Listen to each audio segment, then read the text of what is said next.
from your lawyer. Confirm that Thanks. it complied with No, the open usually meeting. more of those. Hopefully you don't need me. Yeah.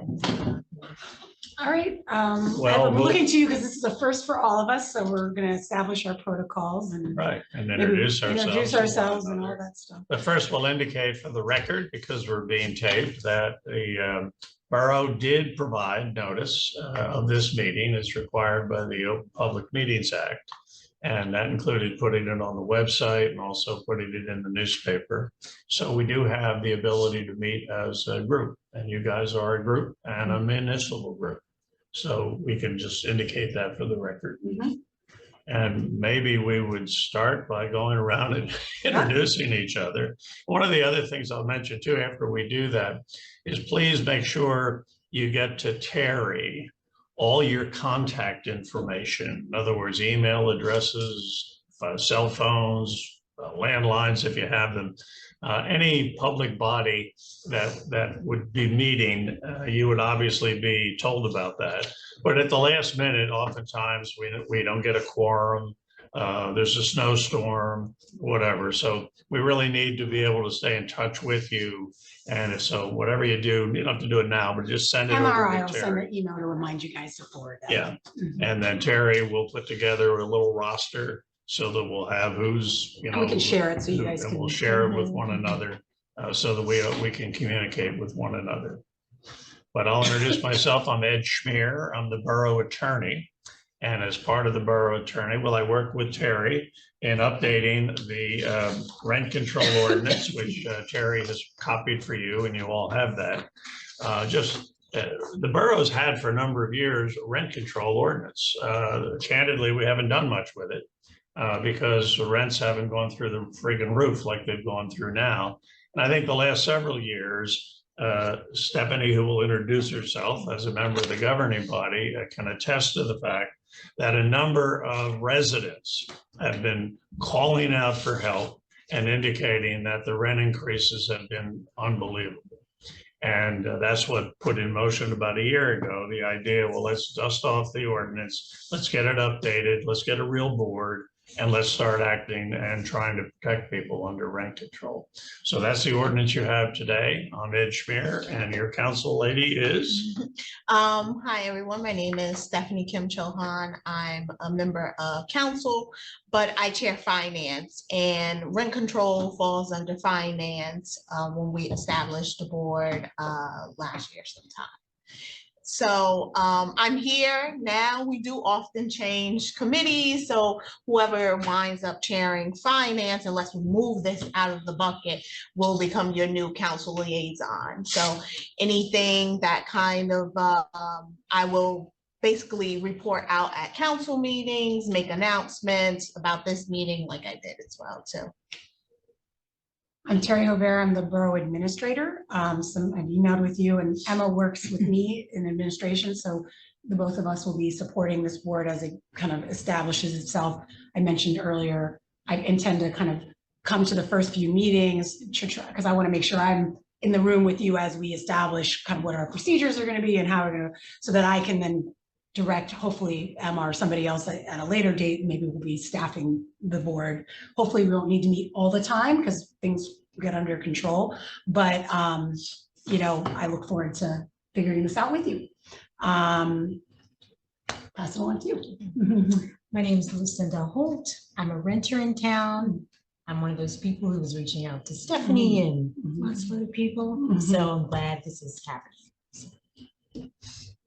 I'm Jared Bolannon. I'm on the other end of this. I manage 4 apartment communities in Highland Park, and I was asked to be on the board as because I have a lot of experience in other municipalities with rent control, and so I'm happy to be here to provide color from my. I'm Diane Ray. I'm a retired housing inspector, code enforcement inspector in the borough. And I am the homeowner member, although I do also have. No, you're actually a landlord member, I believe. Oh, I thought I was a homeowner. Well, Yeah. I'm not a landlord, so. I was going to confess that I am. And I don't think you could do both, so you have, I think you have to be a Yeah. landlord. Fine. I mean, not much of a landlord, a small 2-family house, but We have a lot of those too. yeah. So I have a few questions after we all introduce ourselves. Hi. I'm Heather Pierce. I'm the owner occupier. I'm not a landlord. So yeah, I'm happy to be here. I moved to Highland Park from the Bronx. I've worked at Rutgers for 7 years now, but I moved here a year ago, and I never thought I would move back to the suburbs, but I love it here. We think of ourselves, we're Yeah. in town. Nice to meet you. You're probably the only one I didn't know who you were.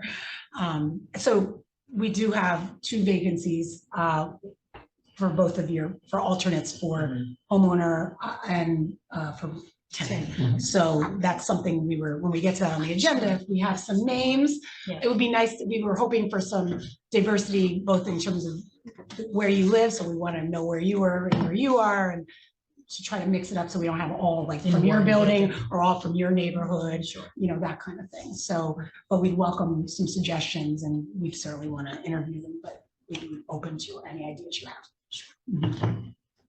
Sorry, I jumped the gun there. Questions?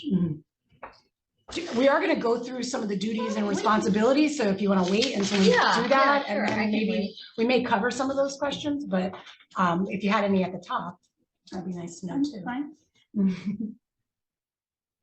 All right, so one of the things, and I guess we have to do, and I don't know if it has to be now or after, we could always adjust the agenda a little bit, was establish a chairperson, a vice chairperson, and, you know, so I don't know if you have any advice, if we should jump into that, or do you want to do a little warm up first, and what do you think? Well, I mean, you're all meeting one another maybe for the first time.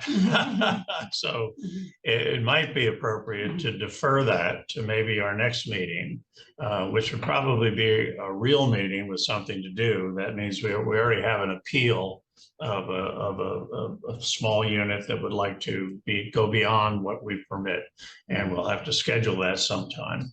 But before we would actually handle that, maybe at the next meeting, once we decide upon a schedule and when you would like to get together, you could kind of, even though you just met one another, maybe in between, talk to one another, network a little bit, reflect on whether or not you would like to be chair or vice chair.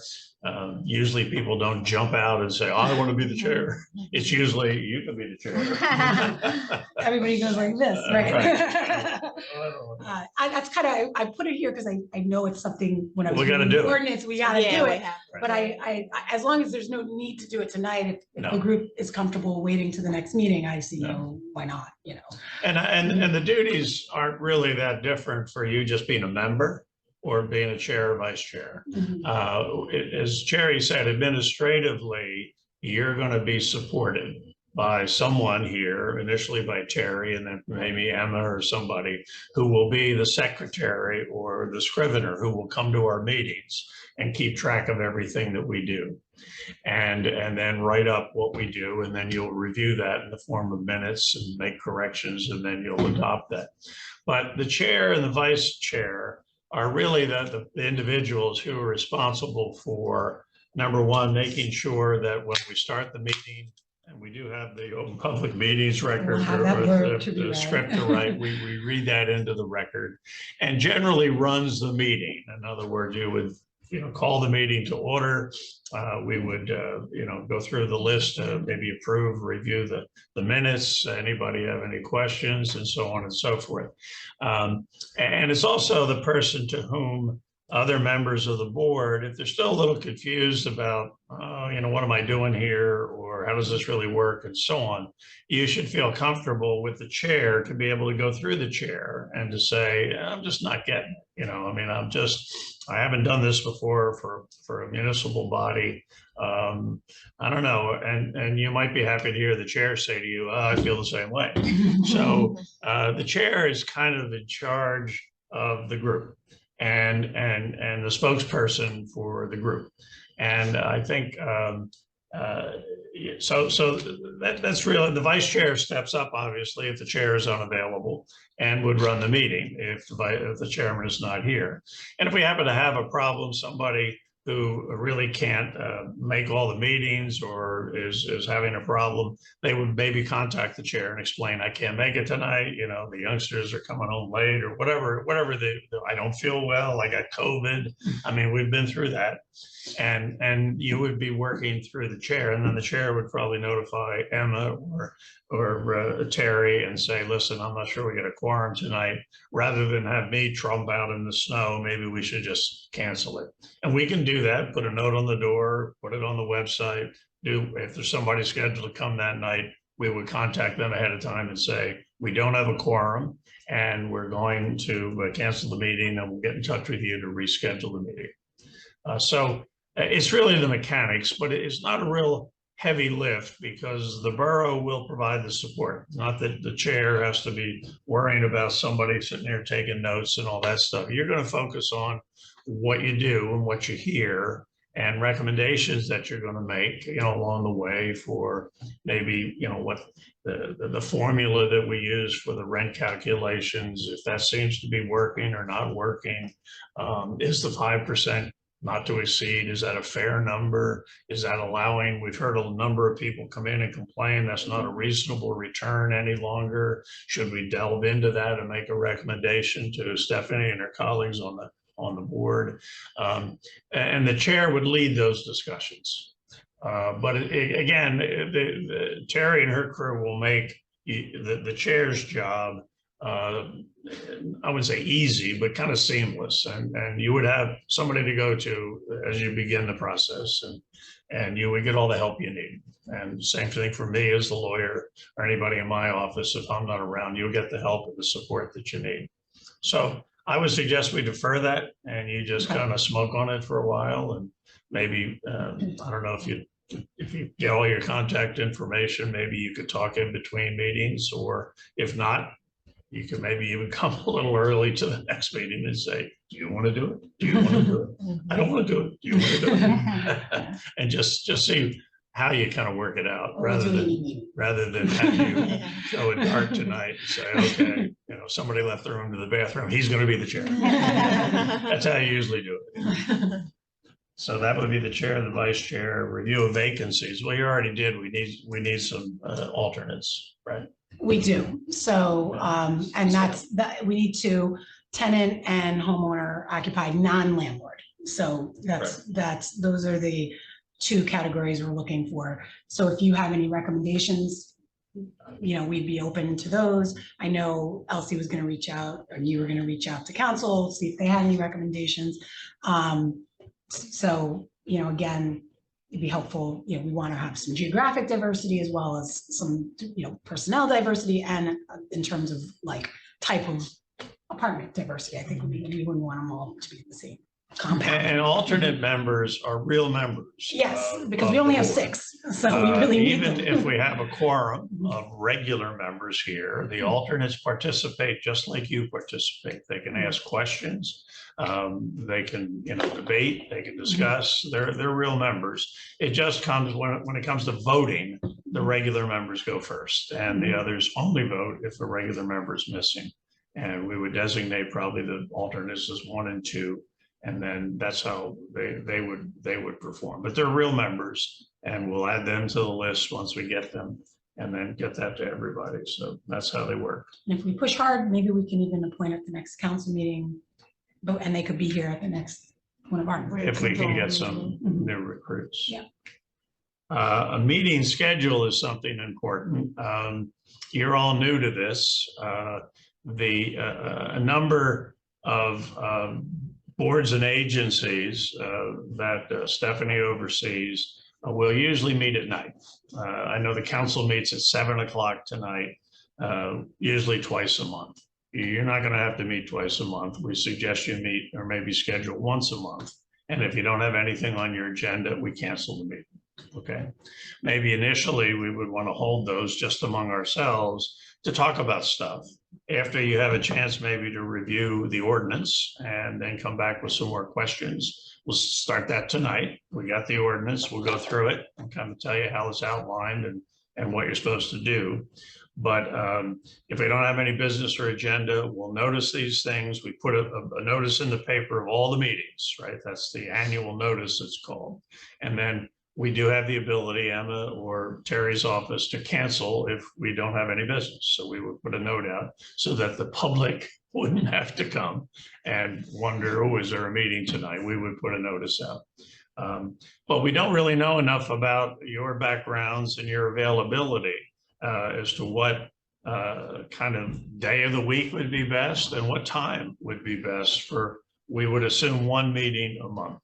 So maybe that's something, I mean, you don't have to get to know each other real well and be able to talk about that and say, well, best for me would be, or if you would prefer, you can have 5:30 meetings, you can have 5 o'clock meetings, you can have 4 o'clock meetings, you can have 7 o'clock meetings, or 7:30 meetings. I wouldn't suggest you go beyond that because everybody falls asleep at 9. So you don't, want to do that. And what day of the week is a good one for you? You may have commitments certain days, and then you might say, I don't want to ruin, that commitment. So Sometimes what we'll do is the third Wednesday. Well, this is the fourth I don't know, I Wednesday just of the made it month. up, but yeah, I didn't even know. So that sometimes that's how we'll do boards and commission meetings, like, so that you get a rhythm, and sometimes you have to dodge a holiday or something like that. Can we maybe just do a when to meet, like the thing where you just, people go in and fill out their Like a preferred doodle times poll? and then it finds the overlap, like just fill it out as if it were a weekly thing, put your best We times could, in. but does the fourth Wednesday of the month? Yeah, like, it might be easier As if we that just go works. generally speaking fourth one, and if there's going to be things. It will until this spring semester starts. So I teach my grad summer on Ah, Wednesdays next semester. So in okay. January, end of Well, January. I was gonna suggest we just focus on the end of the year, and then come January, we can kind of do a mini reorg, having just organized now and Yeah. pick a schedule, because the other thing we'll want to look at, if we're chronically competing with some other events, or like, we wouldn't want to schedule on council meeting nights, obviously, for Stephanie and me, things like that. So we'd also And want to then look planning and. planning and zoning. So I think Wednesday would probably work. So why don't I just put out what the dates of the fourth Wednesday, and if that doesn't work, I'll look at some other alternative that might work. And then you guys can just get back to us via doodle or whatever. But off the top of your head, you don't, nobody through the end of the year has a fourth Wednesday standing conflict. No, so it sounds like, and is 5:30 okay? Yeah.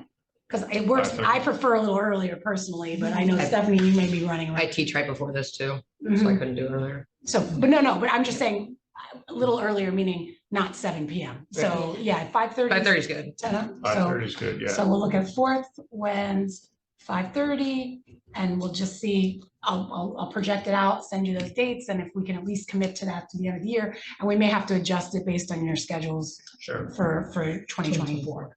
But if going forward, there is a conflict, the fourth week of any month is usually the week when the rest of us don't run into conflicts. In other words, there's a lot, We the don't. planning board meets here, the Mhm. zoning board meets, the environmental, and there's a whole bunch of stuff that usually gets stacked in for the first week, the second week, and the third week. Those of us that do this sort of work usually have the fourth week as kind of the vacant week. Mhm. So if we can, doesn't have to be Wednesday, it could be Monday, Tuesday, or Wednesday, not Friday. Whatever day that week, but if you could mentally just think about that week, because I know we're not going to have a conflict. I'll be available, Terry will be available, Emma would be available, Stephanie would be available, because they don't meet then. If you can, if you can't, we'll come up with plan B. And the reason we have alternates is, if once in a while you have a life event, you miss the meeting. But that's why the alternates Right. become really important. And that's why we have alternates. Yeah. So we're good. Great. All right, but hey, let's see if we can make fourth Wednesday at 5:30 work through the end of the year, and then we'll figure it out in Yeah. December, what we're gonna do.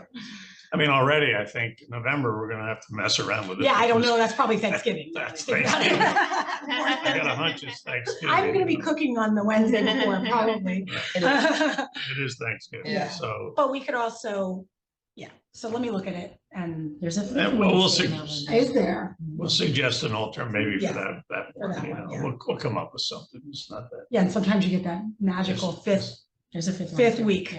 where you never have a meeting when there's That's a true. fifth Monday. There is a fifth week, I think, in Yeah, that's November. what. That's- Cindy There was you saying. go. All So right. maybe I'll look at fifth Take- Wednesday. 29th. in That's the November. 5th week. Yeah, there's a fifth week. Great.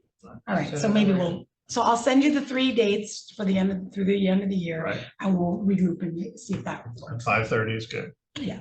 Okay. All right, hey, that's something.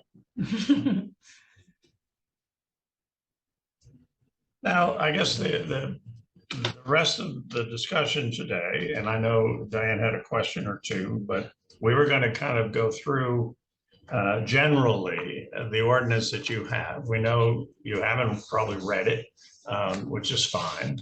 But we can at least take the different sections of the ordinance and tell you what the ordinance tries to do and where you'll probably play a role.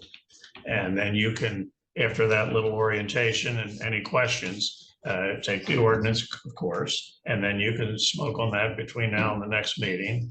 And if you have any questions, you contact Terry. You have my card, contact me, and we're happy to try to answer those And questions. we did put some information on our website. And I meant to put an item on the agenda just so I wouldn't forget to talk about this. For the public, there's a section called rent control on our, if you go to our homepage, if you type it in the search bar, you'll find it. But also under residents, there's like different categories at the top, residents, rent control. So there's an FAQ we put together, some links to the ordinance, things like that, just to orient people. The link, what the current rent increase allowable is, stuff like that, and certainly willing to take suggestions for that, but that might also be something to look at in the interim, because that's kind of what we put out there. And just to give you one bit of orientation, we did mail out the ordinance and various things, and that'll step through some of the specifics to any landlords we had. Like, there may be smaller scale landlords that we don't know about that are just renting their property, they're not registered and they wouldn't know to register. But it applies to them. But we tried to get the word out that way. And we have some ideas on follow-up for that. But I just wanted you to know that despite the fact that this is our first meeting, the borough has been fielding calls and questions from tenants as well as landlords, and been handling that without much issue and getting information out. You know, admittedly, we could probably do more, but at least in the interim. So there has been some efforts to date on that. But anyway, I think it would be helpful just to kind of walk through the thinking. Yeah, let's just a go bit. through it, and we'll talk about the categories that we're trying to regulate and ask questions as you go along. So the first part, Article 1, which is in front of you, whenever you have an ordinance, you have to define the terms that you're going to see in the ordinance. So that's what we try to do on the first and second page. At the bottom of the second page is probably the most significant jurisdictional thing that this ordinance does, and different than the old ordinance. And it says, this chapter, meaning rent control, applies to all dwellings in the borough, including single, 2, 3, and 4 family dwelling units, and of course, the bigger apartments. And the prior ordinance didn't go this deep. The prior ordinance, I think, picked up multifamily over 4 or more units. And anything below that, if you were in a 2-family, you lived on one side, you rented the other side, not applicable. Yeah, I'm not sure if owner occupied were exempt. Yeah, Yeah. owner occupiers Might were have been, I can't exempt, remember. but anything below multifamily Mhm. was exempt. And I think Stephanie was getting, and her colleagues were getting contacted by a number of people in the smaller units. Because I guess those people that own those units, whether it's owner occupied or not, were getting hit with inflation, getting hit with food costs, we're getting hit with everything that's going crazy. And right now, the rental market couldn't be hotter. Jared might know from the properties he's managing, but I mean, in communities that don't have rent control, the increase in the market rate rents have been dramatic this year, going into next year, just dramatic. In Highland Park too, in the bee product here? Or Yeah, they Utah? had been, yes. Here we were, the war stories we were getting, right? Were from the Were yes, smaller, you know, Not from I'm the paying large. $1,500 a month. Not really from the large garden apartments, from the smaller, Smaller. like private, Like the one or two. for families and under. $1,500 a month. I If they can't want me speak to for renew, this. the rent next month is good. Next time it's gonna be 2,200. Do we have data on that? On what On the, how many complaints there were and what the complaints were? well, I don't think were we officially logging them at Well, that time? I was getting it through the council members primarily, like they were hearing it from residents approaching them. I'd have to go back and look and see, I didn't log the specific I calls. think you we know. had some at even some of the council meetings. I think someone came to the council meeting as well too. And we can look at the minutes, but But I don't think there's like data in the sense of like, we have, these rents went from here to here, we don't have that. Did you guys ever, going back to, I guess the big hike came after COVID, right? It's when Yeah. it was the rent stay for 2 years and inflation crushed everybody. And so there was a big demand for apartments and there were people moving. But did the town ever, when residents and renters came to say, hey, I'm getting this $400 increase and I was paying $1,000, I'm paying, and it's a 40% increase. There is a state statute that you probably know about it from '94 that it's called unconscionable rent increases. And it's against the law for a landlord to But do it's that. subjective, like what's considered unconscionable, so. Well, no, yeah, yes and no. I mean, I can tell you that we don't ever increase anybody more than 3.5% a year. And anything more than that, if it's bigger than the CPI, you can argue that it's unconscionable. And it's been around for 20 plus years. And what's that? I had a question, you mentioned CPI here, like, how are we, it looks like are we calculating that the geographical units are smaller than looking just at like New York Metro and Philadelphia Metro, are we, We average them. you average them over And over a year to get the. for the whole state or like for It's these in big, here. the metro, the The big metro. metro areas? So that's sort of allowing like, I mean, there's more inflation there than there is in, I would imagine, right? That's what we chose to use. I mean, if that's something we want to look at as an amendment down the line. we Like a can certainly- micro. Yeah, I'm assuming that's what I it don't is, know based on if- how much you I can don't know increase if it. there's- Ed would We, know if there's this a was very similar to what the old ordinance had. local- Yeah. Yeah, we kind of just Road. made small. I don't know if Yeah. that's even available, maybe. that'd be- Yeah, you can get I mean, I CPI data online. recall, I think it was Cindy coming to meetings and saying that people were being My raised rent like was five. increased, was going to be increased 52%. Yeah, and who was? And but Your that's rent was raised unconscionable, right? 50%. I know it. But you have a lead, But don't you have to a- take legal Yeah, action see, the problem judge, I is, guess, the- your the landlord? tenants were left on their own. I mean, Yeah. we could tell them, that's unconscionable.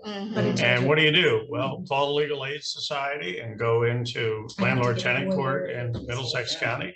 Well, yeah, but the thought was if there's enough of a problem out there with people getting exorbitant increases, maybe not in your complexes, but otherwise. It's more about, to hear me out, it's more of an I'm a landlord, okay? I don't want to be ever considered a predatory landlord. I don't want to ever consider that I'm not doing the right thing by my tenant, ever. I don't want to have that stigma. So it's sort of like security cameras they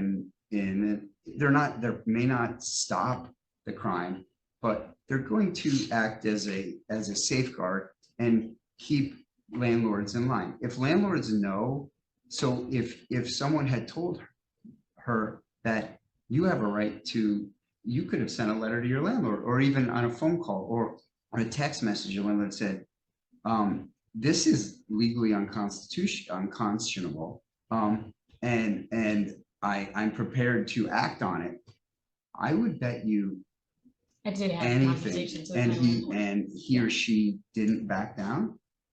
Well, they sent me a new lease agreement where they're like, okay, well, we'll do 25% this year and 26% next year. And I was like, no, that doesn't. So did you wind up paying the 52%? No, I did not. Did you pay the I just didn't sign 25? the lease they sent me and I waited for this to pass because I was. What did I was you, like, I'm not gonna sign it. what did you wind up signing for? I didn't sign anything. So I was on a month to month and I agreed to a smaller increase that I was willing to pay, but I wasn't gonna sign anything until this was all sorted out. Yeah. Did your landlord accept that? Yeah. Yeah. He or she has been accepting it. Yeah. Well, Good he for or you. she didn't have an option. which- Right. Well, because I wasn't gonna pay more. Right. Right. But other, what there, But- lots of but- people. I mean, like but that. I guess the point is like these are all really great questions, but now we have the ordinance. And I think the intent was to try to make it easier for tenants to advocate for what is conscionable and. But my and only so, argument. yeah, I guess I'm is- not understanding what my your only concern, argument it sounds is like that a concern. If Alan. we were, if the town and I as a landlord are I'm very educated in your ordinance, and this is very similar to many rent control ordinances, and it's almost, and I'm not, in New York City, it gets abused on both sides, but if tenants are educated in unconscionable rent, Mhm. there's a lot of recourse to landlords don't want, especially like I don't take it personally. I'm running a business and my word and it is and what I do means a lot. I'm not running a 1 or 2 family house where I take it personally. I'm living with this person or next to this person and so I have to treat everybody the same and run it the same manner. I don't ever want to worry about that. So I know and I make sure my tenants are educated that they're not going to get these increases. They're not going to get 22% or 40, 50%. That's predatory. And it's even more than unconscionable, but you have every legal action and you don't even have to get legal representation. You can walk into and set up a date with the municipal court, the L&T court, and you could argue. And with that, the landlord, if you read the ordinance, which I have on my phone and I can send the group, the landlord is responsible for proving what they were doing, why it's not predatory, why it's not retaliatory. So if they had something against you, and justifying any kind of 50% rent increase. And it's actually, that's probably very hard for a landlord to prove that that's justified. So I get where we are here with rent control, and I do have contacts with other landlords in Highland Park, and there aren't a lot. I don't think we've ever raised, we in slow years, it's 3%, in strong years, it's 3.5%. And when we vacate a unit, we upgrade it, we put thousands of dollars into it. And then we try to bring it as close to whatever the market rent is in Highland Park for that unit. And that's kind of vacancy decontrol, what you're describing. You can do that. But I cannot speak to the luxury apartments in town. I can only speak to the garden style stuff that I manage. And we've never run into any, I mean, tenants and residents in our communities always will give us feedback with rent increases, even 3%, 3.5%. But because nobody wants a rent increase, everybody wants to pay less for everything. I get it. But I don't think on the garden style, which is the majority of your product in Highland Park, you have predatory or even aggressive landlords. And I know I sound biased because I'm on, but I can give you statistics about what we don't raise rents on existing tenants for a lot of reasons. One, because we want you to stay, okay? We want to provide you the best housing. On a vacant unit, we do try to go as close to the market as the market will bear. So are you in a garden style apartment, or are you No. in a single family? I'm in a building. You are in a building, so you're in multi-tenant, and is it an older building? Is it? Yeah, it's a building 1960s? that this does apply to, but Sure. some of the newer, It's the newer newer? construction, this does not apply. Right, because there, of I the said, I think state it's after the law. amortization period or something, you said, so it's 30 30 years, years. yeah, right, amortization. I'm surprised that and I'm not a sophisticated landlord, but a landlord that's in this business would do that. And he or she would definitely, soon as a tenant pushes back on whatever it is, it gets taken a lot more seriously. And so I'm surprised that you did, so you have never settled on a rent yet. You're still. I'm not a shy retiring pilot who didn't, I spoke to him and some of his associates, so, yeah, that was not affected. Okay. Lucinda, did this also happen to the other tenants? in your Yes, there were building? people who moved out of town because they could not afford their rents and didn't So the realize. people who stayed all paid a 50% rent increase? There were people who paid, well, most people moved out because they just couldn't afford it. The whole, I think there's like, what, 50 units in your building? No, it's not that many. It's, sorry, let me do the.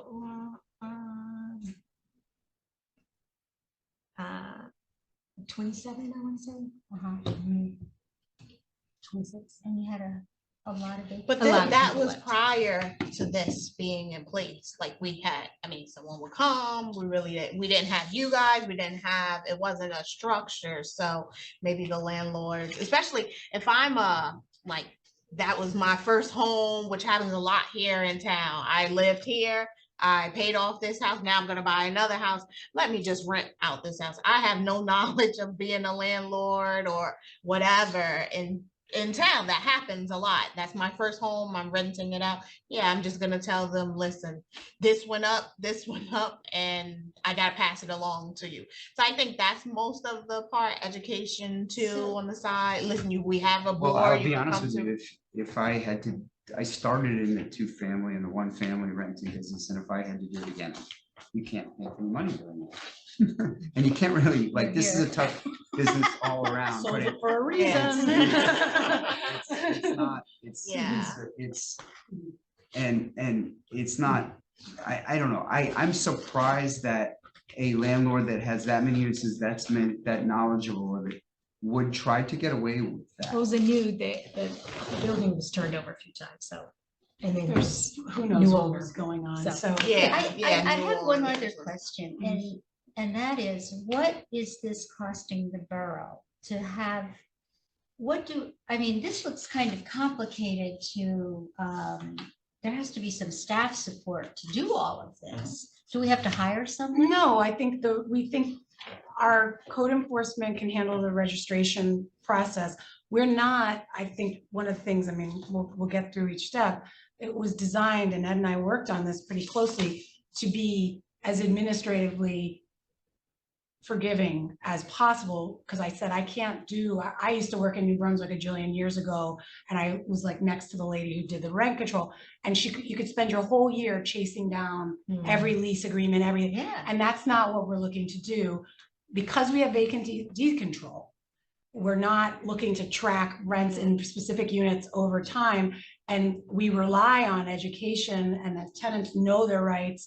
And part of what I'm hoping this group will help us think about are the best ways to reach both landlords and tenants, so everybody knows the rules. So that everybody, I also know this is new for a lot of landlords and they're not gonna know what the rules are. So we wanna make this as fair as possible. But the real hope is it's a tool for tenants to advocate for themselves, and we wanna help tenants know what their rights are. But we're not looking to go around doing a ton of enforcement. That's not something we're scaled up to be able to do. We will, if a tenant comes to us, we have the tools we need to investigate.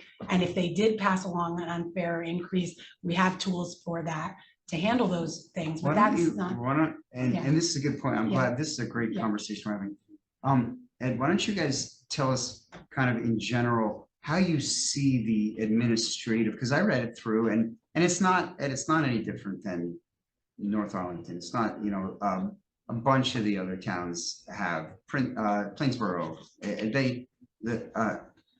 We actually, it's not Plainsboro, we have a property, but it's under different rent restricted guidelines. But how does the administrative end of this work? The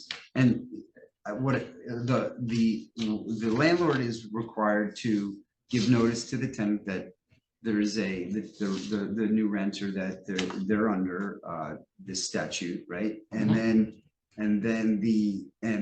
is there a filing of the landlord to the town, or no, it only happens under deed control? No, like the way it's intended, and we'll have to reread it to make sure it matches with my understanding, but I know when we went into it, what the idea is, we want all the properties registered because we want them registered. We want to know where we have rental properties in town for purposes of COs and all that other stuff. Not everybody comes in. People like you know what to do, but there's a lot of, like Stephanie mentioned, homegrown landlords that, you know, just rent out their place and probably don't follow those guidelines. There's a lot of people, I will say, who want to follow the rules. We would get calls, even with the old ordinance, which didn't apply to the vast majority of rental units because it had gotten so out of date, but they used our percentage just because they thought that was a fair calculation, and that's kind of what they followed. So there are good landlords. And so I don't want, sounded like part of what you were feeling was this was like an anti-landlord. Yeah, but This it's was easy, really and a I get- pro and she tenant has- move, yeah, and there she are a has- lot of she good has landlords. a justifiable, Yeah. legitimate. But I think what we were. But I don't know how, and she said it's her entire building, and that may be true. I mean, there's thousands of, how many apartment units in Highland Park? Well, It's we know ridiculous, right? 70%. We're Yeah, but so it's- 50 is to it 70, depending on who 30,000, you want to 30? ask. I Yeah. mean, it's Mhm. tremendous, right? We have a lot of And rental so rentals. there was 27, this landlord went 27, and they're probably isolated.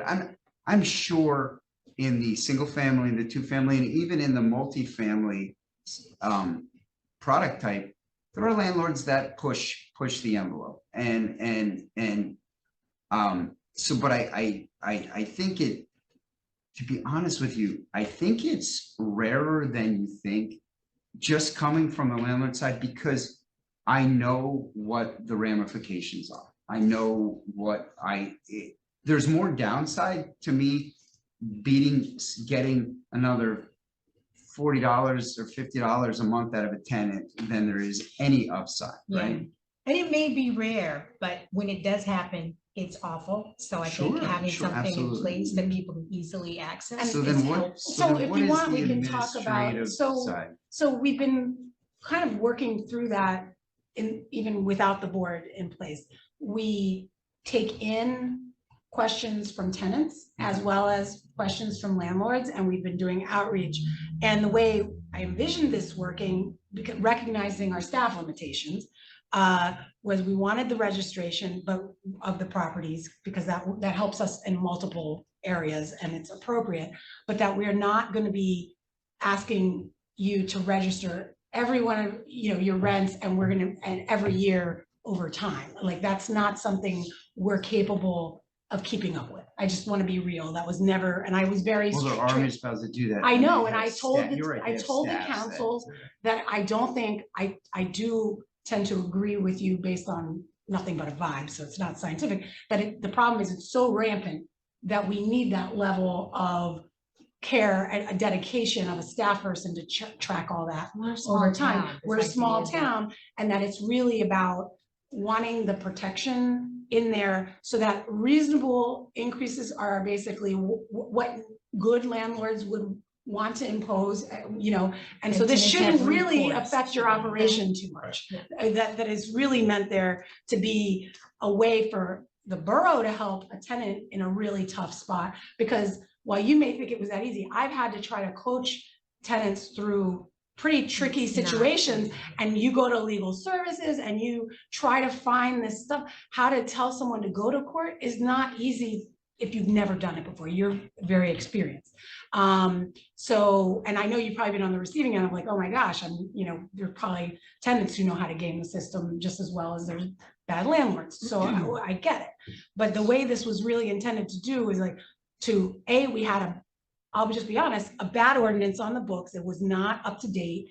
It wasn't helping the staff or the public, navigate. And the council wanted this. But it wasn't also not regulated. It wasn't enforced. Right. It wasn't. It Yeah, wasn't it wasn't enforced, but enforced, if it you wasn't read the way the active. ordinance read, that it really only applied to you if you lived in your unit since like 1984. There Right. was some language in there that made it basically Way out of date, irrelevant way if out you of weren't date. in your unit for 40 years. Yeah. So if you really want to push the limit with Then- that ordinance, So so. talk to us about the mechanics, because I read it and I have questions but they're more specific to certain administrative aspects, but talk to us about kind of like generally how if in a flow chart it would work. So A tenant or a landlord who has a concern about their rent or about their ability to run their business would approach us, fill in,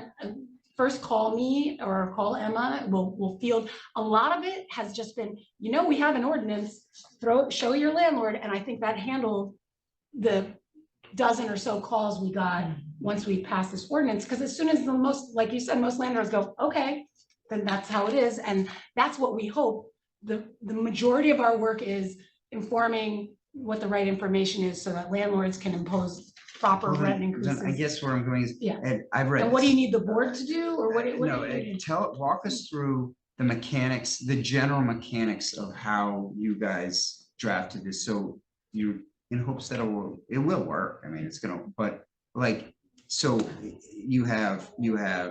We establish them annual You have rent increase. existing tenants or residents in apartments, right? And it doesn't matter if they've been there 1 year. I guess what, is there a statute that was 1 year? It's not from 1984. No, it's It's 1 effective year. the adoption of the ordinance. Effective when they sign the lease. So for the next renewal in that 12-month period, they're an existing resident of that apartment.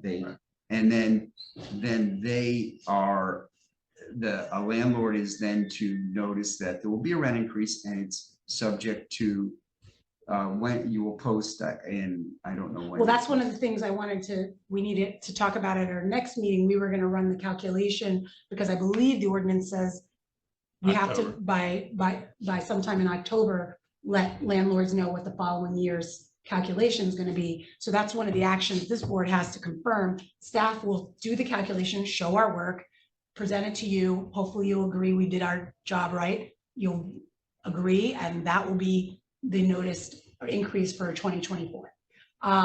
Or does it go, and these are the kind of mechanics, is the landlord. When you say mechanics administratively, I thought you meant something No, different, so well, I this is mean, helpful. the structure, so, Yeah. because our lease renewals are rolling, right? Right. They're all 12 months. a So year. through the end of this year, it's whatever the current So calculation is. it'd be Mhm. from October to October so let's say it was 3% last year, right? When I think you put this ordinance in place in December of last year. Yes. Um, Yeah, so Yeah. For this year is 4.475%. 4.47, so That's the current.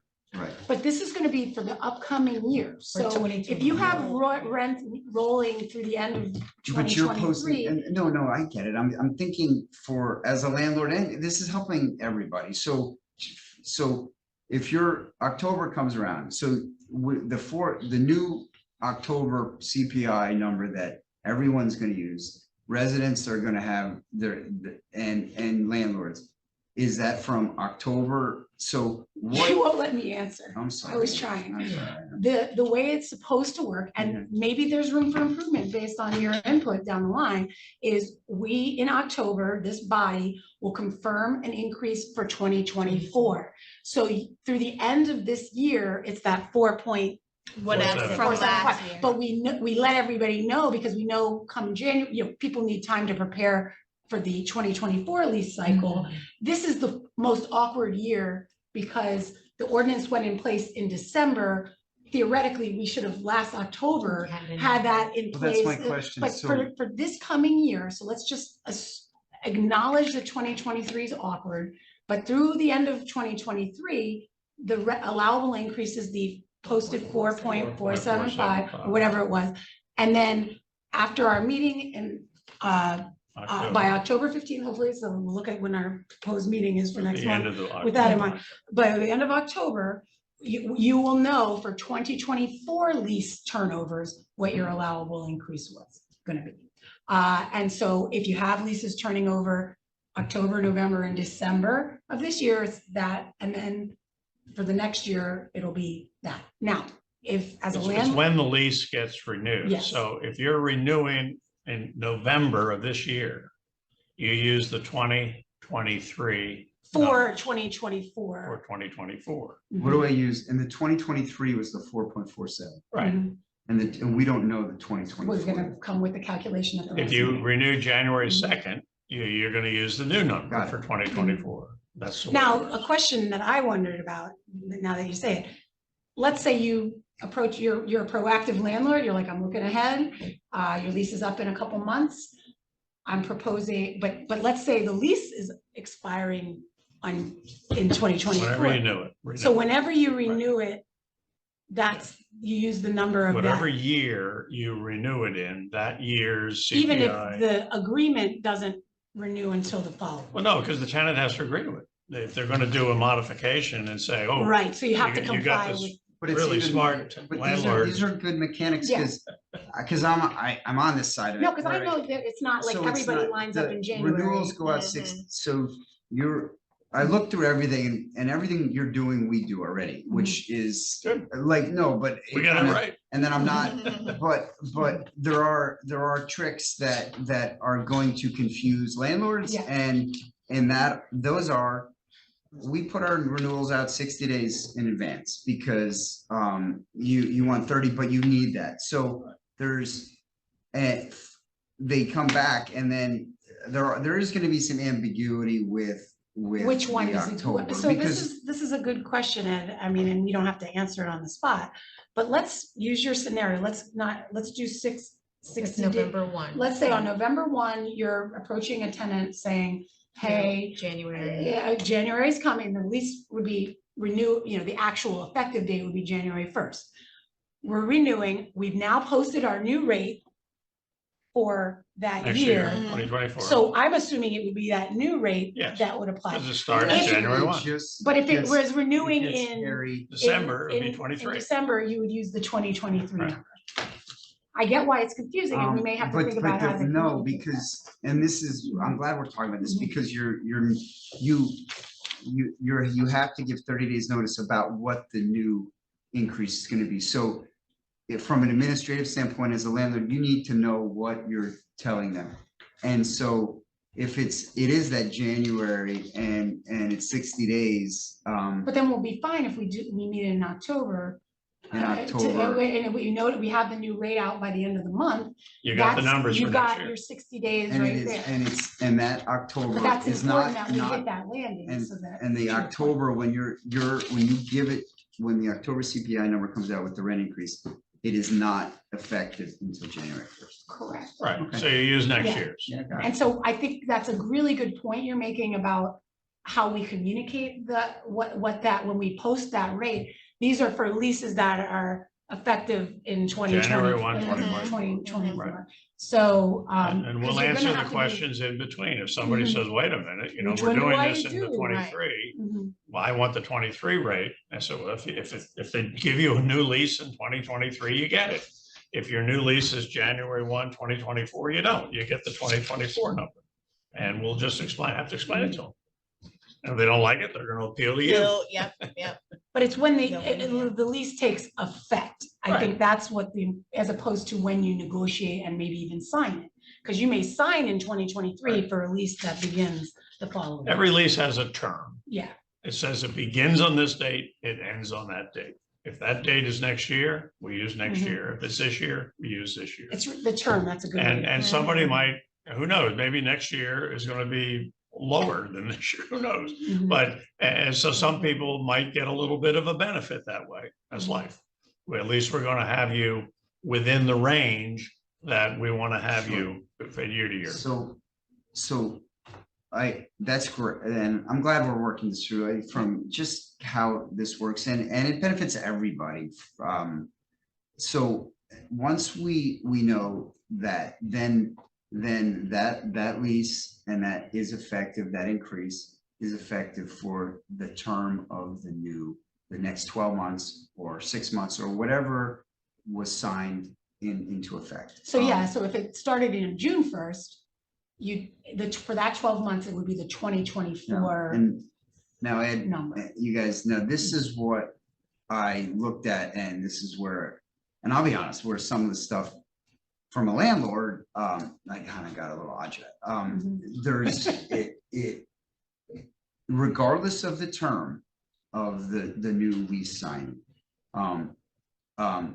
it can only be, the rent increase can only be subject to the CPI rent control. So if I have an existing tenant that decides they want to only sign a 6-month lease with my company, they're still only subject to the 4.5% or 4.47. Whenever they sign it, whenever, Right. Yeah, I don't whatever the term think starts. we differentiated between a Or, 6-month lease and that's or a another 1 thing month. that We don't 12 month. differentiate. you don't, and that's from a practical standpoint, and also and also the month to month, when a tenant decides to go month to month and has the flexibility that they can exit a lease at any time they want with 1 month notice. There's no, you've waived all rental increases, and they're subject to only this CPI increase. Is that correct? That Or 5%, whichever is less. 5%. Right?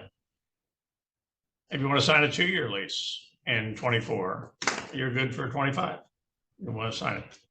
Whenever you commence the tenancy, whatever calendar year, that's what our numbers are for. 23, you sign something, boom. 24, you sign something, boom.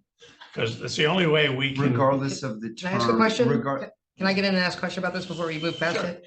You said that 2-year leases, it's in the year that it happens. So let's say it's not going to be like CPI for the last 2 years. So let's say you signed it and there was 5% inflation, right? And you get to that second year, and you renew your lease, like you wouldn't be 10% inflation, you would just be 5% inflation for the previous 12 months. Well, you have to see what the landlord is offering to do and what you're willing to do, okay? Usually, if you're gonna sign a lease more than 1 year, a residential lease, they're gonna build into that. The The second expected year inflation. is gonna go up X. So as long as you're compliant with the year in which you sign and begin the lease, and the second year goes up a little bit, you're fine. And you're done. It's not gonna then in 25 have a whole new increase because you're locked in under a contract for 2 years. But And that the works. increase is compound, it can be 4.475 first year and 4.45 second year, right? Yeah, sure. But if But you're not compounding, it says you're just using the second, that you would build into like the price that you were renting for Right. because you couldn't just do 8 point, whatever double that is, right? You have to do 4 point, you're still subject to the 4.475. Right. You can't. No, you could do make it 8%. No. 15%. If you rent Can there never forever, you'll exceed actually like, 5%. The inflation renting will outpace increase you. can That's never great. exceed 5% based on the current Yeah. ordinance.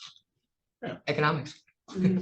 So, but these are, and I would say, my hope is if a strange situation arises and a landlord says, how do I interpret? That's why we have this group. And so that if I can't figure out an answer with Ed, we can bring some of that here, and that may be something we have to discuss how we want to handle it and or change the ordinance down the line to make that clarification. But I think, and I've done this, so I get it. You can make yourself crazy thinking of every scenario, and it's really helpful to do what ifs, and then you've raised some really good ones. But we also do have enough flexibility administratively and with this group to be reasonable with all parties and try to resolve things. I mean, the spirit of this ordinance is we want to keep rent increases reasonable based on CPI. And that's going to be the spirit in which when I deal with a tenant or a landlord, because I'm probably going to be initially the gatekeeper for some of these questions, that's going to be how we approach it. And if I come into something where I go, good question, landlord just called me and I'm not quite sure, I'm going to probably call Edwin, and then if he goes, that's cut and dry, this is what you should do, I'll take his advice. And then if we're not sure, or we think it's kind of a gray area, we'll bring it to the board for a conversation to say, would you agree with this approach? We'll probably come to you with a recommendation, how we would suggest. And I think the intent of the ordinance and your body is to try it on and to use your experiences trying it on to see whether or not it's working the way we think it should work or it should be tinkered with. And because we're hoping, because there are mostly good, decent landlords like you, Jared, in this town, we don't think we're going to get swamped with a whole lot of tenant appeals. We just don't believe so. Why? Because we've done a good job, we believe, in getting the word out. Hey, we've got rent control now in the borough. And there's also a requirement to have you guys disclose that to any potential tenant. You're supposed to tell them that. Highland Park has a rent control ordinance, and you're supposed, so that the tenant knows that. And when that occurs, your people like you are going to be familiar with the ordinance to make sure that what you're doing, either on the decontrolled unit and going up to try to stay market rate, and or any increases are going to comply with the ordinance, because you don't want a bunch of unhappy tenants. That's what we're hoping. And we get a couple of that are going to come in, and we're going to have to talk about them. You're going to have to make a call, but mostly it's going to be to have you give us input about what the words say, but how it really works. And I think that's going to be very valuable. And that's why I asked the mechanics. Sure. Yes. No, and I really do appreciate it. I think, you know, I've been encouraged by the fact that we haven't been inundated, and I think we have a chance to perfect or make it better over time. And that's one of the things, we might not be ready by January, but hopefully with some experience under our belt, I'm just getting my thing ready to charge my laptop. That we can, you know, make it easier for everybody to understand and follow. Because I think, and frankly, easier administratively, because if there's things we can do to simplify the borough's part of it, that'll make it Well, easier and for then everybody to. Tell me a little bit about what your intent was with the decontrol and exactly kind of what how you envision it working. Well, just as you outlined, when a tenant leaves your unit, the unit's empty.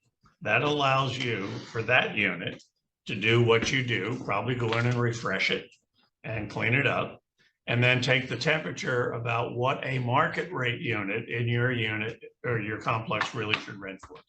And then that's the rent you could offer. If you can't rent it at that, you're gonna drop it. But there's is there a calculation? No. No, And what was when? So it's what the market can bear. What do you think you can rent? Okay, so a decontrolled unit is a vacant unit. a vacant unit, right? A unit not occupied by tenant. Right? Now, there was one scenario in here that I read that you actually put kind of an example, which was if I have a resident in a unit, and let's say they're paying $1,400 a month for a one bedroom, and their unit is 5-6 years old, they've been there, and it's in need of a refresh. Okay, there's a vacant unit that across the hallway that they would like.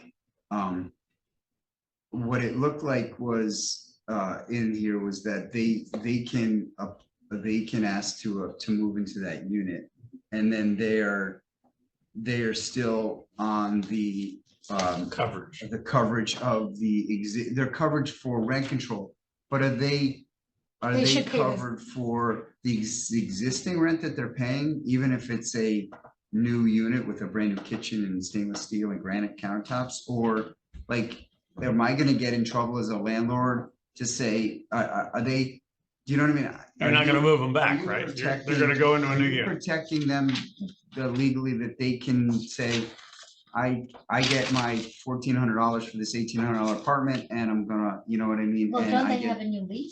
Well, that's my question. I was trying to interpret, and I do this all You're day gonna long. say to them, the hell you are. Okay, You're in a $1,400 place that needs refurbishing. You like the empty one across, which we've already refurbished. We would allow you to move over there for in $1,800. that decontrolled unit. It's empty. And now you're And subject the to market new rate rent is gonna control go from again. 14 to 1,800. Do you wanna do it? Okay, Oh, my God. okay. Well, then stay where you are. I think that's what I hoped was the intent. It was a little ambiguous. And All right, we'll check that out under decontrol, right? It's under, paragraph B under vacancy decontrol. Gotcha. I think the intent there, and this is a historic memory, so bear with me, was there were some scenarios where they were more like comparable units.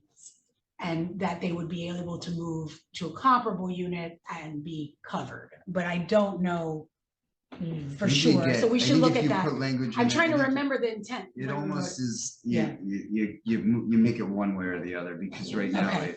it could get ugly where somebody wants to move into a $2,000 unit from a $1,200 unit and they, No, I hear what you're saying. They're not I gonna know be able to that do wasn't that. in our head when we wrote that. We're not so- gonna, and if it needs to be tuned up, we'll tune Yeah. it up, but that wasn't the intent. We're not gonna do that. Yeah. Now, if they want to move across the hall to another unit that you haven't gussied up, right? Then they would carry over with them into that unit, the rent control, but that doesn't happen. So, good. And any We- amendments, right? Well, this will occasionally have it's to been go like back. ones on a second floor and they Yeah, want to do oh, if that. we change, right? oh, yeah, Second yeah, floor, yeah. You know what I mean? That kind of thing. That's, I But I think think what we'll get all was, this input from these For- folks. we didn't Yeah. want people to See lose how it all really works. protections just because they moved to a similar unit on the second floor.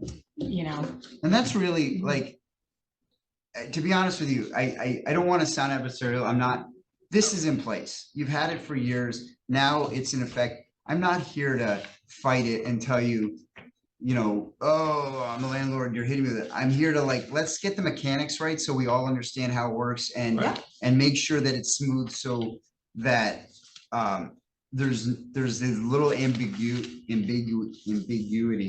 Beauty. when we go through it and we all kind of are on the same page. no, I think that's. So But- I have to ask, did it work, Lucinda? When you showed your landlord the rent leveling ordinance, what did he do?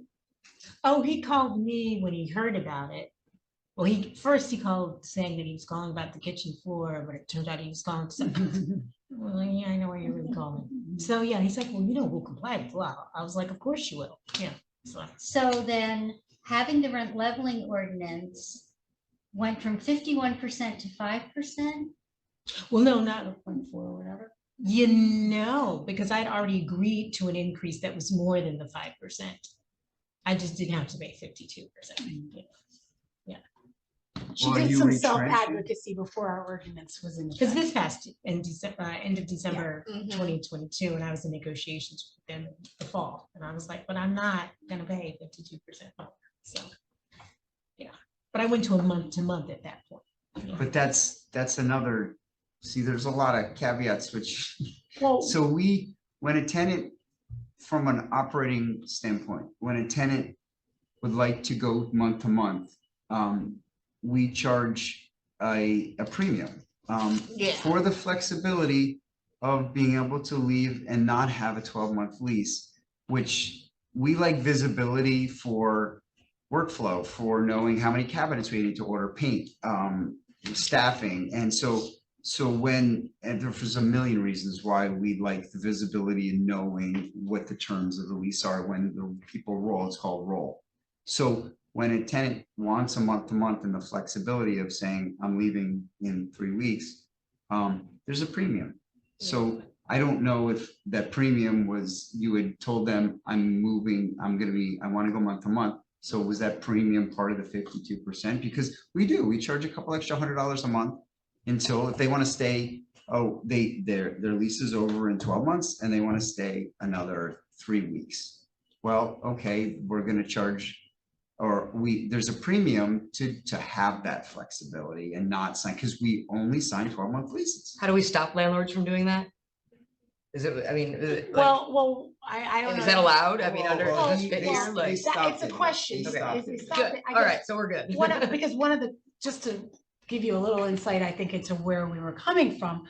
We had heard, and maybe it was through stories like Lucinda's and others, that one of the strategies And this is. was just like rolling people into month. It wasn't tenants people going, didn't even I would know. love to be Yeah, a people month didn't to even month. know. And this was a new landlord taking over building. So we're not talking about, Yeah. you know, tried and true landlord behavior, but that was like one of the strategies to try to, But Elbow. New Jersey is one of the most tenant-friendly states in the country. And if a landlord sneezes, it's a 12-month automatic renewal. It is, there's no month to, nobody the goes tenant month to month, Advocates nobody, and goes. no, nobody, I remember, I was, You said no one goes month to month, you said? it's You mean- against the law to go month to month without. Even though the you leases have to all ask. say it'll go month to month. Yeah, well, The that's funny not thing what- about a lease yeah. is there's a million things in there, and there's probably only 4 or 5 of them that are actually enforceable. Everything else is there to negotiate, or, I mean, Ed's not gonna wanna hear this as a lawyer, but there's so many.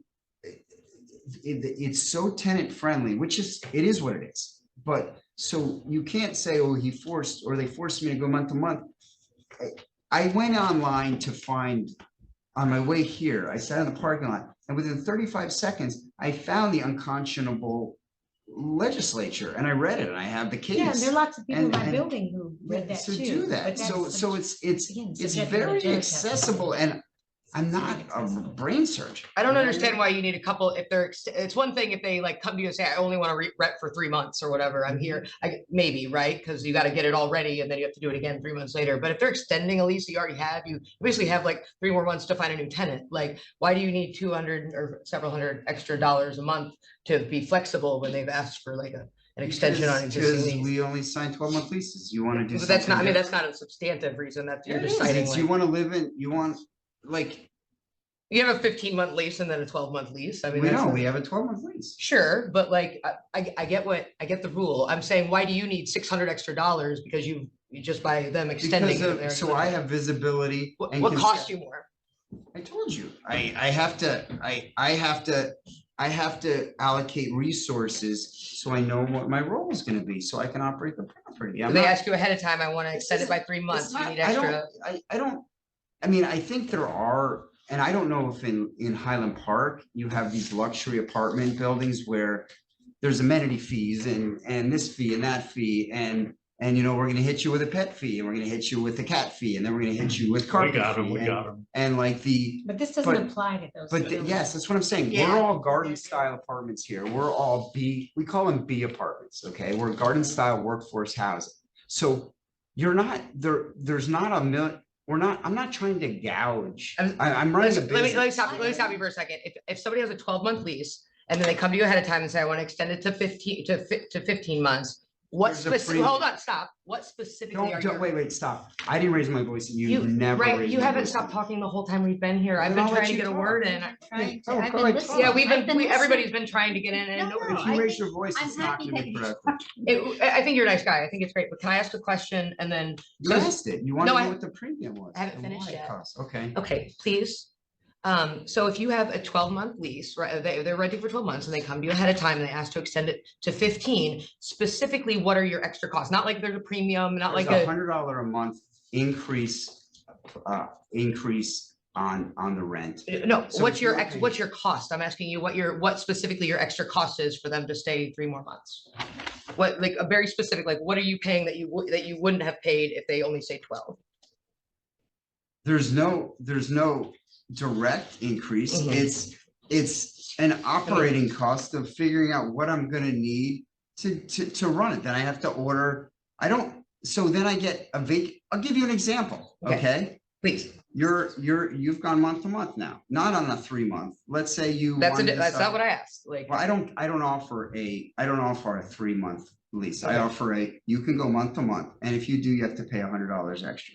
So now, if I have $100, if you're going and you can leave anytime you want, right? And this is from a landlord. If you want to leave anytime you want, once you leave, now I have to then order the appliances. I have to then order the cabinets. I have to then order the paint, and I'm probably losing at least a month, maybe more of downtime because I'm gonna have an extra vacant because I've all my other tenants, I have a role. I know when they're gonna leave and I can order the available material so I can go in and allocate resources and materials to do that. If you want to go month to month with me, now I have all of a sudden you leave and now I've got to order everything. It takes a couple weeks for all the for the cabinets. Then I have to make sure that my contractor is ready to do the work. And once all of it's done, if it takes me 3 weeks to get the unit ready, I've already lost $1,500 for that vacant town for a whole month. I mean, I agree with that, which is the scheduling of so contractors. sure. really I was what- asking about your I will tell you hypothetical from that earlier. I lose a lot more money on month to month than I charge. And that happens all the time. I lose probably more than $1,500 or $1,600 when someone goes month to month based on the visibility of what I'm gonna lose when they move out. But my charging $100 is more to defer them or deter them from wanting, and if they want that flexibility, I'll give it to you. And I'm not recouping the cost. And I'll be honest with you, I'm not recouping the cost. So, Oh, go ahead, Diane, and then I have. go No, ahead. well, I have a different situation because it's a small thing, and you may understand this, Terry. The best time for Highland Park is like August, when the students are Students are coming in. So if my lease ends in August and somebody wanted to go month to month, that would be terrible. I would never do that.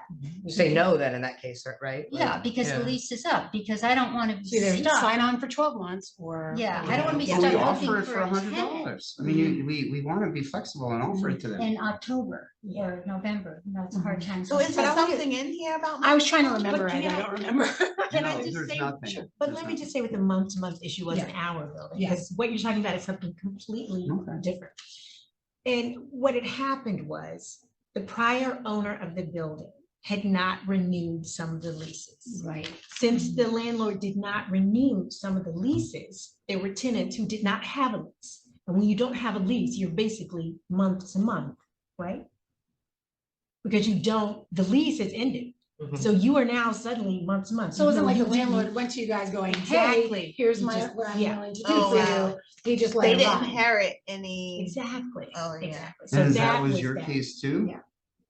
No, I had Oh, okay. no, I had a lease. I was like, no. But there was an issue that you may be better articulating it, there were some tenants who, they didn't request the month.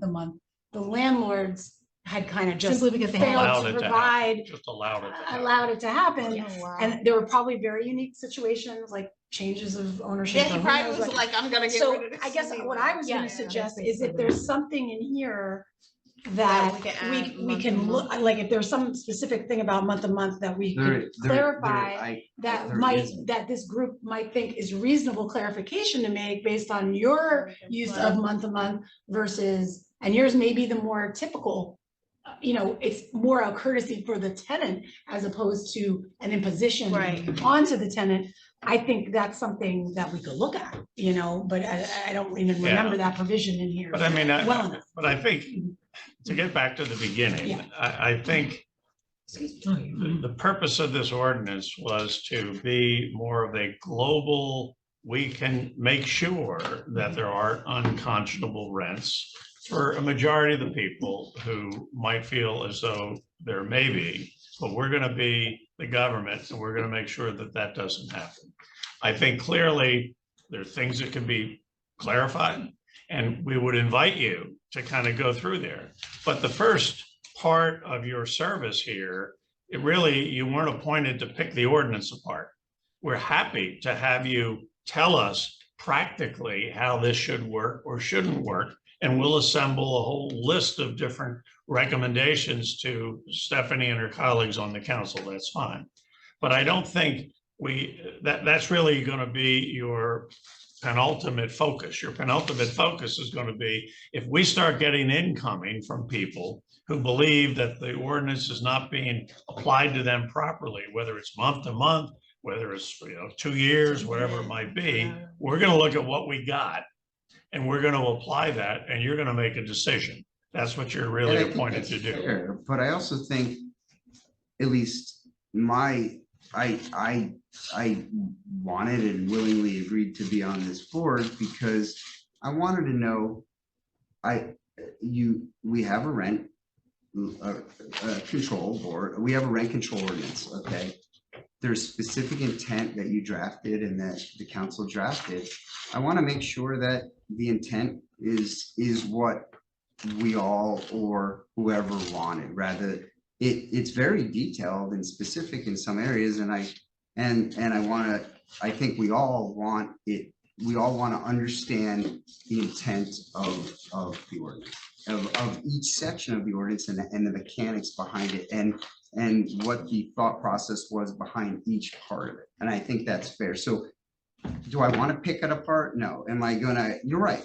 I think we all should go through and ask questions about how does this work and who does this affect and why and what was the intent of certain sections? I think that's Well, we fair, were right? gonna try to kind of walk through. And we agree, we that, agree. and we kind of, Yeah, we get we stuck. cut around, so, I mean, we've already started doing that, and based on some of the questions and the discussions, you know, the annual rent increase, we kind of hashed through, that's one of the responsibilities of this group.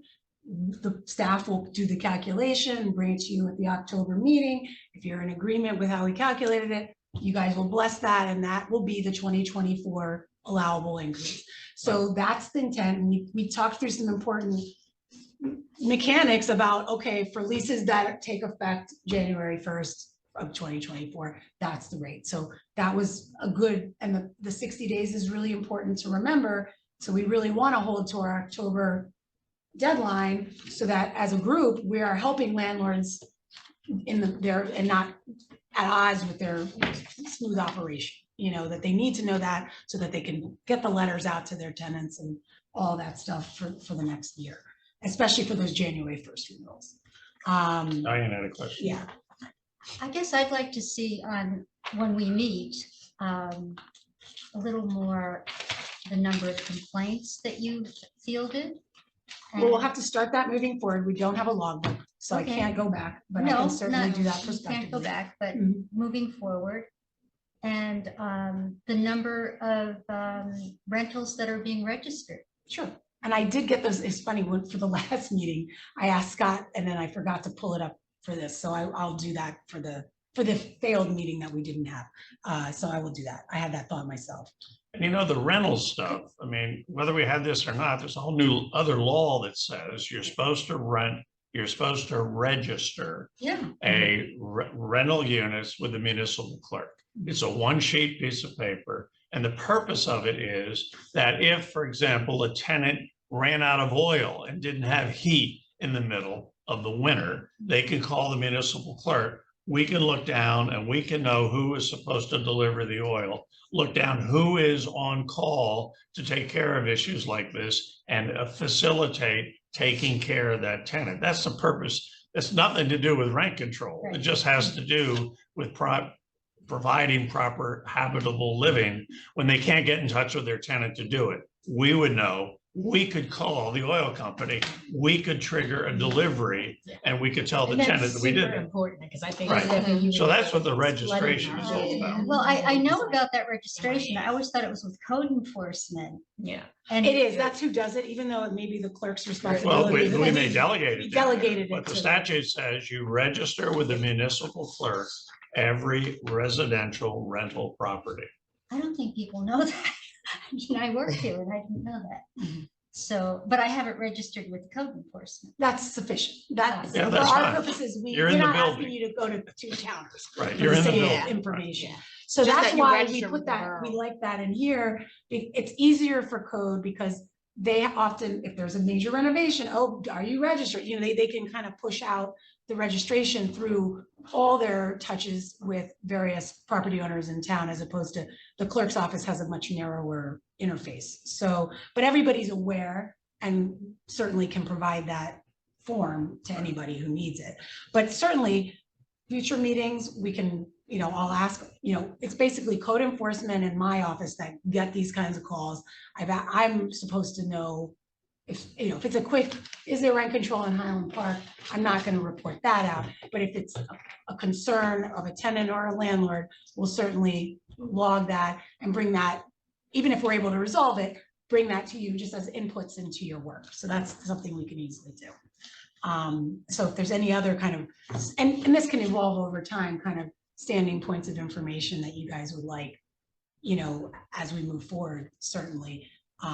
You know, obviously, if there's a formal application to be heard or an appeal to one of the decisions I may have made, you'll get that information because there's a formal process. Can we see some of those though, just to sort of understand what they might, What do you mean? like some of the previous decisions to? We don't have any. This is our Okay, I mean, first I get that meeting you know, you ever. have to, This like is a our record. first meeting ever. Alright. Well, there's no data. We on haven't, what- we I mean, haven't, like, I have not where it had came to make, from. other than coaching of tenants on what the current you haven't had ordinance to is, make it. I have not made any official It's fine. decision. Brand new. And We really landlord didn't have coaching anything. of landlords. what No, I'm since saying. this ordinance went into effect, it's been Yeah, coaching. before. It's been coaching. We haven't, and we had one appeal, one landlord wanted to appeal. I told him the deal, but he waited until now. So that's something we were gonna fill you in on as a top level thing later in the agenda. But there are no decisions that have been made administratively at this point, other than to inform people of the ordinance. Here's if you have any questions, call me back. And that, And what do you mean by playing? You don't have to give me the specifics, but in an appeal is a landlord would say, I need to raise this person's rent X more dollars than you're allowing me because of X, Y, and Z. yes, In a A hardship residential. appeal. a Yeah. hardship- Capital Yeah. improvements. either capital improvements They or. gussied what- up a unit and. But it's and- not just capital improvements, like well, they. Not you know, just capital mhm. improvement, would be a hardship, we're not Yeah. getting a decent enough return, capital improvements went in there, we're entitled to get some of Yeah. our money back, Mhm. all of the above, and they'll come in and they'll explain that to you. I mean, if you don't mind, I think it might just help us get through the, like, just the top line, like we kind of covered the applicability, the annual rent increase, the vacancy decontrol, we talked about that. I'm just going through, I'm on page 5, if that helps anybody. The apartment registry we talked about. Is there anything on any of those topics to go back on? And it does go to code, we register with the code enforcement. Yeah, and that's what I wanna do. who I've delegated that responsibility, because they have the most interface with the property owners It and does make sense. has had much more capacity down there staff wise, frankly, even though it's skeletal, more than I have upstairs at the clerk's office. The tax appeals and refunds, I am not. It's a pass through, It's- they yeah. take a tax appeal and they win, Mhm. and they're entitled to money back, that's a pass through to the tenants, because that would be increasing the rent if you had them to keep that money, so Mhm. it's a pass through. Um, Same thing, tax refunds, same deal. Now, what I thought you guys were gonna wanna talk about the most on page 10 was the rent control board and what your roles and responsibilities were. You know, which we talked about kind of at a high level, but the composition we've already discussed. We have 6 members, 3 alternates. The categories are landlord, tenant, and homeowner, basically, and 2 from each category on the board. Those are the highlights there. And then the main, and in section D, the duties that were identified were certifying the annual rent increase, which we discussed, so I'll be bringing that to you at our next meeting. Excuse me 1 second, I'm sorry, I've got a kid at home. Hello? I'm in a meeting, where are you? Where are you? I'm in a meeting. I don't know what's happening, are you okay, and are you going home? Okay, but I don't know why he's telling me that. Bye. Sorry, my 11-year-old has no independence. Hearing of hardship and fair rate of return increases, which is what we were just touching on. I'll just jump Yeah, ahead. yeah. We have, on page 10, under membership jurisdiction, section D, we have received a hardship application. We are from a landlord in town. We are going through it. We have questions. And we're gonna have to go back to them with some follow-up, you know, detail information. But this will be a matter, I don't know if it'll be ready for our October meeting, but it will be a matter that we will have to look at, and I'll be getting you their application as well as the backup material that I'm gonna collect. So in advance of any hearing that we put on, but that's a matter, you know, I wanna get this right, because this is gonna set a precedent for how we evaluate these hardship cases. It is a smaller, it's like, I believe it's a 3 or a 4 family, so it's a smaller building, it's not one of the larger ones.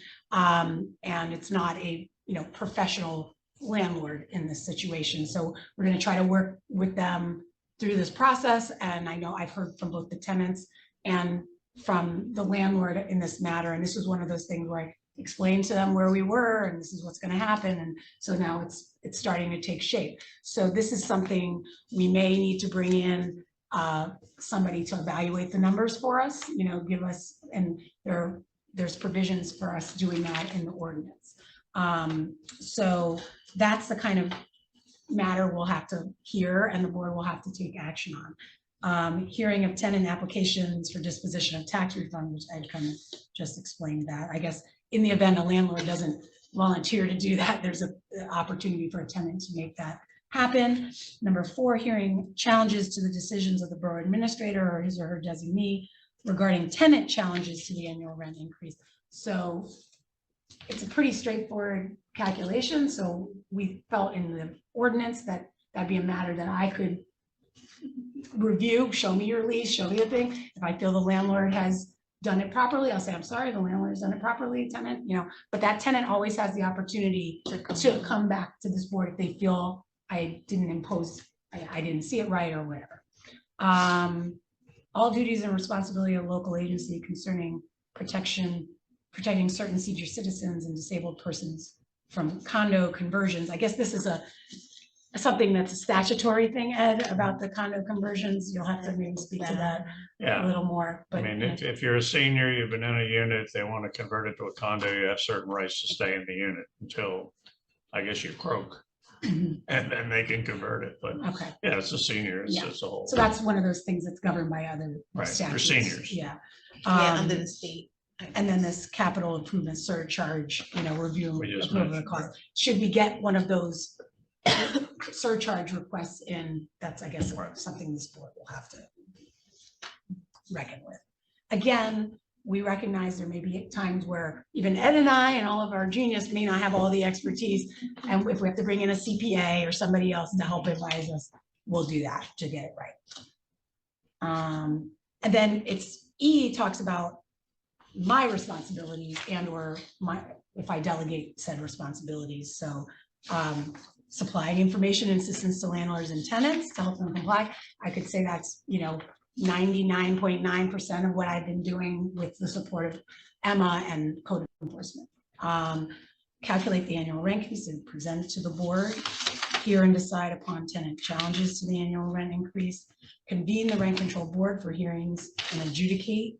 And we have to give 10 days notice. And so tenants have the ability to participate and landlords have a reasonable amount of time to prepare. To request inspections of rental property by Department of Code Enforcement and to receive written reports from the inspectors of these inspections and to issue subpoenas for the attendance of witnesses, et cetera, et cetera. So that, I think that gives you a decent idea of who's doing what, but if you have any questions. Is there any way we can, I know last spring, there was some kind of notice that could be posted in buildings just saying that the building is subject to the, town's rent control.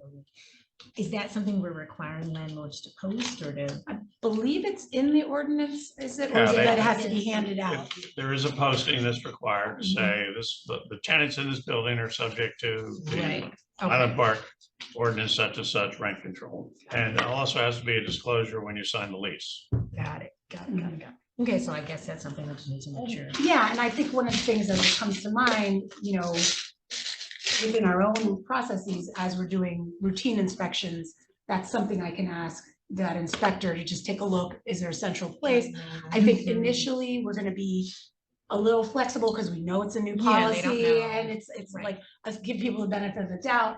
But that's something I think would be a reasonable thing to ask Sure. our inspectors to do, especially when it's a multi-unit. It may be a little trickier to post things in there's may not be a common area in Right, some right, of the buildings, and that will have to be flexible on how we handle that. Or it has to be disclosed in the lease. Yeah. If they could give it, maybe they'll have something, we'll make up something that they received that. Yeah. Yeah. There are other required disclosures, like for, hazardous things or whatever, Yeah. when you're selling a house. Do don't know. do I vote here? No, So what if it's a tie? no, because only three Only three vote people vote. unless the alternates are invoked. The alternates, so the The alternates alternates will don't enroll as vote, the quorum. alternates don't vote Unless we're missing. unless we're missing regular a member. Right. And you're, Oh, and the you're alternate is- liaison back to council. Yeah, I'm liaison. Well, I wasn't sure because you on planning council members. and That's a vote. different, Yeah, that's yeah, yeah. statutory. the But way it's that's- 4 of them. No, there's 3. There's 3, total of 6 members, 3 alternates, 3 regular. Yeah. Oh. So the 3 Oh, regular vote, that's, but if, let's say Jared can't come, and I don't know which of you is, I guess Diane would be the alternate, or the other way around, maybe Jared. Oh, I thought these were all regular members. No, That's we why. all, but we We were are. saying at the beginning, the alternates are as important, are critical because we only have a 3 votes at a time, right, Ed? Right, Yeah. but the board consists of 3 regular members who would vote, and if one of them are missing, It's another like accounting alternate for would come up. the 3. I know what you're saying. Yeah, But we yeah, deliberate Jared at is 6 the people, alternate right? for Or them. up to 6 people. Oh, Yes, okay, we have okay, 2 okay, landlords okay. here today. And Yeah, I that's why I believe was Diane, like- you were first, that's why you got regular status, and Jared may be the alternate, but I'll have to double check. Got it. The Okay, clerk's okay, record. okay. That's what I And mean. so, and then we have our tenant and we have our homeowner. And, Yes, and yes, we have okay. alternates missing for those 2 roles. Hopefully we'll Yeah. have a meeting while everybody's here. And these 2 spots will be taken and those 2. Yeah. And then, but when it comes down to a vote, the 3 will vote. If one of the regular members is absent, I guess we'll have a first alternate, second alternate, third alternate, Got just like the zoning board There's a- does. Yeah, yeah, yeah. I Mhm. just wasn't sure about I'm me. going through the tax appeal and refunds and Mhm. there's all the landlords, multifamily got big Sure. tax increases this year. Mhm. Uh-huh. And obviously, it looks like this is that, can you explain the mechanics of exactly how the refund to the tenants works? So let's say hypothetically, I have a property that pays $100,000 in taxes. This year I got a 40% rate increase across the board on all my properties. So this year, the property is gonna pay $140,000 a year. You successfully appeal. Let's say I successfully appeal and we agree the valuation's down or the income's down or whatever's down. Now I pay that I appeal and it comes down by $20,000. So now the new taxable income is $20,000. And there's a tax a pro rata, there's a clawback refund that comes back, or is this on future savings that then go directly to the tenants? How is this? As a practical matter, on commercial properties that take tax appeals, number one, we usually don't lose them, so we don't have a whole lot of them that have reductions. Number two, usually the commercial property owner will not ask for a refund. They'll It ask that usually it is be moving applied forward. to next year's Futures taxes. tax? If you don't get the cash refund, you don't give This it to doesn't anybody. apply. Okay, Got it. and I think that's basically. And how I it's know gonna our go. assessor, that's how he usually likes to negotiate them forward that way, because that's, Right, it's. 'cause it's we don't have- problematic. We don't have It's piles also of hard. money We to have to give now back. find the Right. money to Cash. pay back. We Yeah. didn't, Yeah. we didn't, the rate didn't cover that. So this is something that in the event that In the somebody. event wanted- someone wants to Right. get, then you're okay. Well, But it's also kind of thinking, okay, you just got a relief in the order of 20,000, we just wrote you a check. Well, some of that's got to sprinkle back because you probably use those rents Got as it. part of your So- argument for so your then- refund, you know? Then I guess, and my next question, which is, so let's say hypothetically, I get into, and Diane or any of the landlords here or tenants, they're in the dispute with a tenant or a landlord, and the town is helping them sort this out. If do we remove ourselves from the Recuse voting, or ourselves, recuse is the word? Recuse? Oh, if you have, if I mean, if they you're, can't There's a hear. conflict of interest, yeah. Yeah, if there's a conflict. if one of then- your tenants had an issue, Yeah, yeah. you- Oh, Well, yeah, yeah, yeah, if it was yeah, one of your yeah. tenants, but it was just a tenant who Mhm. happened to be in a commercial property, that's why you're here. but no, I have, like, hypothetically, I don't know if you Who's resolved tenant? your situation with your landlord, but if she didn't hypothetically, or any of us, Step down, leave the room, alternate steps up. Got it. Okay, see, that's why. It's a conflict, it's a Yeah, conflict, just like yeah. any of our other, every now and again, Stephanie will say, I have to recuse on that one, Okay. there's Right. always, you Yeah, have to. I remember on planning too, when Kim had to, I think it was like near her, something Oh, yeah, like if you're that. Yeah, within yeah, X yeah. feet of the project, Yeah. sometimes have to step down. That's a good question, and I think, especially in your case, because Mhm. you probably, if you own multiple property or manage them, you may have that. Hopefully it won't, if you operate Yeah. your business the way you said it. it's We not won't very- judge. It might not happen. What about, and fortunately, I don't know about this personally, but there are sometimes tenants who stop paying rent. So what happens if the tenant, when I Landlord takes was them to court. working, Right. oh wait, the landlord takes them to court? Yeah. This board doesn't. Yeah, we don't touch it. Yeah. No, it's a, That's a yeah. landlord tenant. It's in the county too. It's not. Okay. Right. You'll never see Yeah. it here. Fortunately, you're lucky you haven't gone through that. It's No. not a fun process. I haven't either, but I I think know. this is actually, this is a deterrent for landlords to, it works on both sides, and I'll be honest with you. So if I charge 4%, if I give someone a 4% rent increase, and they complain, I said, well, take it up with the town, because that's what I can do. And then the town, and then it goes for the other side where, You're not required to do Yeah, that amount. You could go less if you want. but it also goes the other way where you're safeguarding its checks and balances for the landlord. It really is, I cannot tell you, I have the very limited experience, like I had a 2-family and I have a 1-family I rent out. So I can understand both sides, but we really wanted someone who wasn't just a mom and pop landlord here to raise some of But these. it's not, you're right, you're not educating me in this, you're educating probably the 2,000 single family and 2 families that are out there that are just, And there getting is a cash limit for to their- what the, their monthly market, rent. the apartment's eventually gonna be worth, and, there's that. too. And when you have those smaller places, like, my daughter lived in one of the units for years, she wasn't paying market rate. And, Yeah. if it's a friend of the family, which often happens, they're very different. And so we don't take also like cold complaints, right? That's not us, like someone. Obviously, there's, those go through the usual, Usual. code Red tape enforcement. those. There is a proviso in Personal here about phone. if we need to inspect, but I would imagine that's with relationship to a Increase- tenant yeah. increase, we want to see, the landlord saying he put in all this, brand new this, that, and the Yeah, other. marble. We want to go look and verify that it is as Right. nice as he said. And Terry would do that, or Or somebody, Scott, in this somebody case, I'd downstairs. say Give we him have that myself, authority to go in to inspect with matters that pertain to this board. Certainly, But it's any not. concerns about habitability, safety, Yeah, yeah, code yeah. would go through code enforcement the way they Okay. do now. Okay.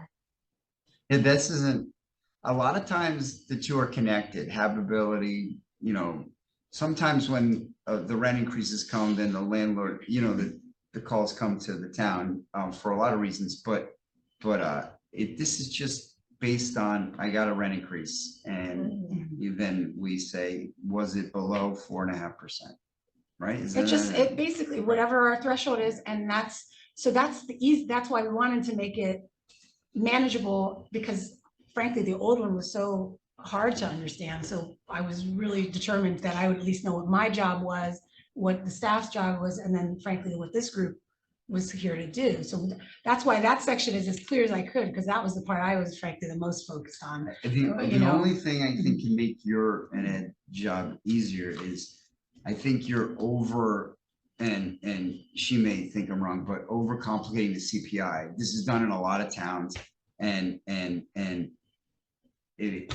All we're doing is there's a taking the last standards. 12 months and averaging it That's it. It's But, not. but yeah, complicated. you're taking, okay. But it matters the geographical area that you're choosing, I guess, is what I was getting at. Like, if Right. I think there are smaller units, we could actually estimate it a lot more accurately by picking a smaller unit that's closer to Highland Park rather than averaging over. It's quite different, you know, especially housing costs between North Jersey and South Jersey. And Again, we were not, that isn't an area that, like, I don't disagree, I don't Yeah. agree, I don't know. Like, if you want to suggest something, but right now. I mean, it's in there, it's defined already, so I Yeah, don't think we have to right worry now about I it. It's have to defined do as it is, that. yeah.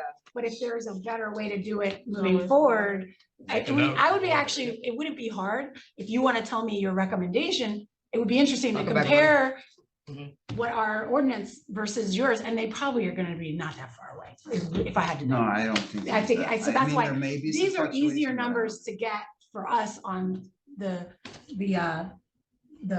consumer price index for all urban consumers for this stretch. And we actually usually do the Philly, a hybrid of the Philly and the New York and average it out. I just know it does matter a lot. Like when we were in contract negotiations with the union at Rutgers, this came up when we were talking about housing costs for the grads that were at the table with us. Sure. And the weight, like, so we did a bunch of calculations where depending on what sort of region or what area you chose, right, that affects like what that index is. And these small percentages can, you know, a fraction of a percentage can mean a lot when you're talking about rent that's thousands of dollars. So Right. It's interesting. I remembered it having a more of a geographic basis. it defined it in the beginning. I think Oh, that right, might that's actually be right. like an official. Thank you. Yeah, 'cause I was- The I New know York we did region, something, Northwestern yeah. New Jersey, whatever metro, I think those are like real proper nouns. Like Well, that. that's how it was literally from the consumer, or the Bureau of Labor Statistics. Those were the ones there, and we were gonna average them because that was pretty much what we used. So the other thing, I mean, like New Brunswick is much more expensive than like Camden, and then Newark is more expensive, you know, and so I remember that. So I don't think you have to do like this whole region or the state. Okay, well, So if you can point me in the right direction, I would be curious to do that Sure. for the next meeting. Just because I think it would be informative, and even just looking at the difference, even if we That's just what I apply mean. it I this think way we're and then gonna know have what to- the difference we're would gonna have to be. Like, follow the are we- ordinance, but, Yeah, and I think we'd all feel better if it's not that far apart than. Right. Okay. then it's Right, right, great. yeah. Because I don't want to be, you know, and if that's something to look for 2025, that's not a difficult tweak to make to the ordinance. So are we gonna have like amendments, everyone, I guess? Not for the next meeting. I think we Well, need not to for live the with this next one. ordinance for a little while. Oh, sure. Okay, You know, and this- then, Like, We'll apply this we one could first. hypothetically yeah, dissect this left and right and come up with a million amendments that didn't matter.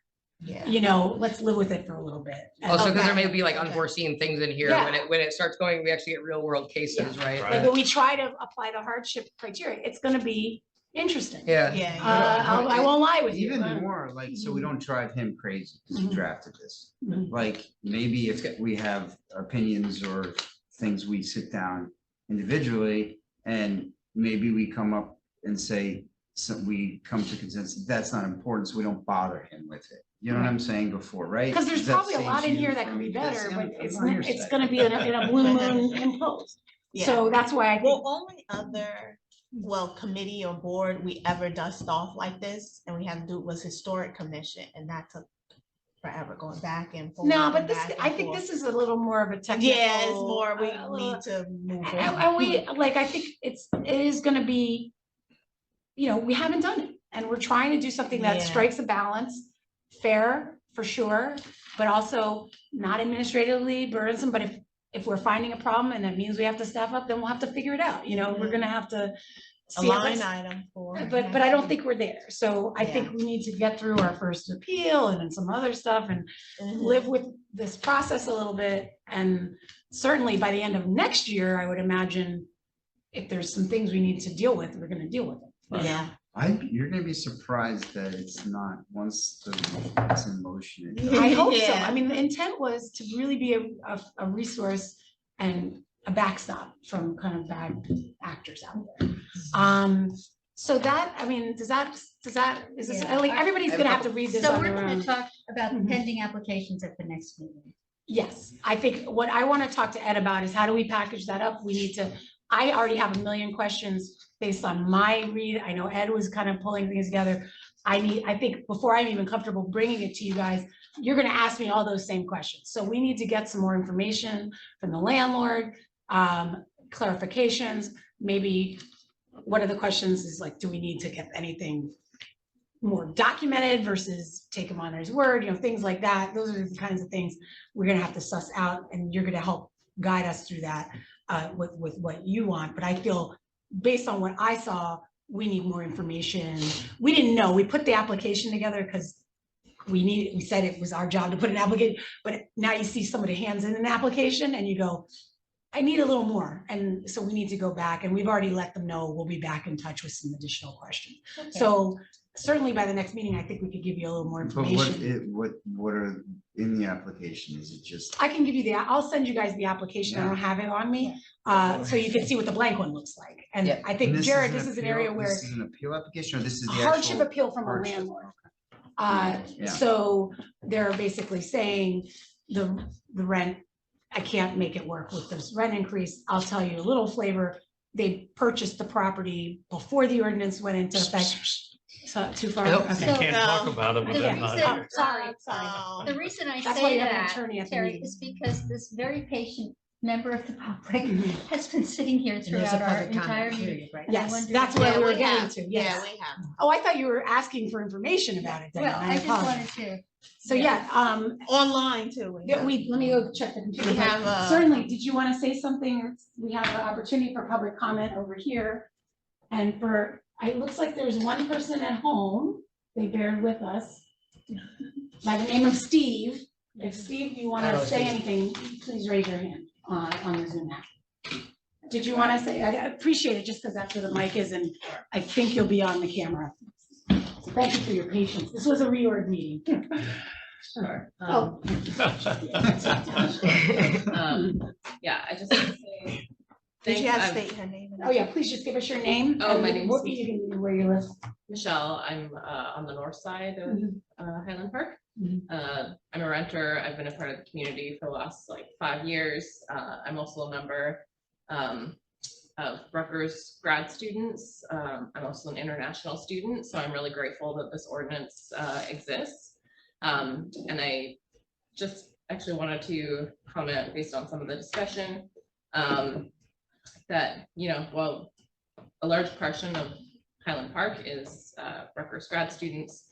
While we did win some raises, we're still a very vulnerable population, particularly those who are international students. We're taxed higher. It makes rent challenging when we move here. We don't often come with credit. We don't have pay slips, so it can be more challenging to also find rental units. Additionally, because we're paid so little, it's difficult if we have to move. So I'm very grateful that this ordinance exists. I also do want to note that while we're an informed group and we also have legal services available, I have certainly used them. I have experienced a variety of landlords, great and less on the continuum. I know New Jersey is very tenant friendly, but not everyone in this community is going to be aware of that. Not everyone's local to New Jersey. So I think it would be beneficial if this rental ordinance could be shared or done a little bit more work to ensure that the rental community does know these changes, because not all the students know this. Even someone that has gone through the legal services, when we're told that we can go take our landlord to court. I'm a smart individual. We are not given a lot of, lawyers are not going to make promises to us. And when we make so little, it's alarming. So often a lot of tenants do not go through with that. I'm very grateful that this ordinance exists, and I hope that corrects this. So anyway, I just want to thank you all. Thanks. Thanks for coming in the meeting. Oh, let me see if Steve wants to say anything. You want to be an alternate? Do it. Steve, if you want to say something else, Yeah. raise your hand using the app at home. Ask Steve if he's known. I don't see Steve's hand up, so I guess he's just interested in the conversation. So Terry, maybe we could inform Rutgers off-campus housing about the ordinance. That's where a lot of people go to look for. Yeah, if you have any other suggestions along those lines that might help us reach, because We could I do distribute it to know the units, grad too. students were a large part of Oh, yeah. our tenant when I had a two-family, and it was a great relationship to have, and they helped I didn't have to look hard once I had a good grad student. They kind of found each other. But off-campus housing. I think if you said it here, we have to give, landlords have to give notice to Yeah. the tenant, so it's kind of, it's right there. Right. I just had two, I Oh, want to make sure sorry. I Yeah. had two questions at the end. Thank you for all of that. I feel like I learned a lot. I have a bunch of questions, but I think I'll email them Sure. after I look. So I have two questions. One, besides the statutes that is more, besides the statutes that are referenced in the ordinance, is there any other like state law or federal law that we need to be familiar with? I guess a federal wouldn't. No, apply, not but- really. There's Or no- intersecting there's areas no of policy. statewide rent control Okay. statute. And there could be some federal implications, but Mhm. that would be if you're discriminating against somebody who was based on color, heart, or. Protected categories, yeah. Fair Housing Act kind of handicap, stuff. or whatever. But I don't think we're gonna run into that stuff. The state law just simply says municipalities can adopt the local ordinance. We did. I did read that when I was trying to do some background research. And the second question, I said in a lot of meetings, like all day, various sizes, all the way up from the Rutgers Senate, which is hundreds of people, down to committees of size. I think this was like an information session that we had, but once we start moving and actually deliberating, I would like us to have some sort of procedure for either taking stack, like somebody keeping a list of who's next to talk, and just to remind us, sorry, by the way, for speaking over you before. I shouldn't have done that, but I think this is kind of a solution to that, which is either keeping stack or some sort of system for us to obtain the floor and yield the floor and Perhaps make your- sure that your we're. new chair will have some Right. ideas. Yeah. No, Sounds like somebody. I already gotta be parliamentarian for the Senate, like, I don't think we need anything that's like, sophisticated, it could just be a matter of keeping a list, like I do in my grad class. Kind of like mini rules of order, kind of. But mini rules of order, like, we need like 2 rules of order, yeah, Yeah. but making sure that we're yielding our time periodically so that we're giving everybody else space to talk. I think as I say, will help. That'll be a natural thing for the chair to oversee. And it just really, I catching agree to chair one thing today. eye contact and Next you one. can see Yeah. and so on. So, yeah, we'll work that out. No, you have one, but No. maybe Diane is the chair of something already, but. No, thanks. So, we had our public comment, I guess. Are we ready to Yeah, adjourn? great comment. Somebody I wanna- make a motion that we adjourn. Second. Second. Okay. Thank you. It was a pleasure talking to all of you and meeting those of you I didn't know before.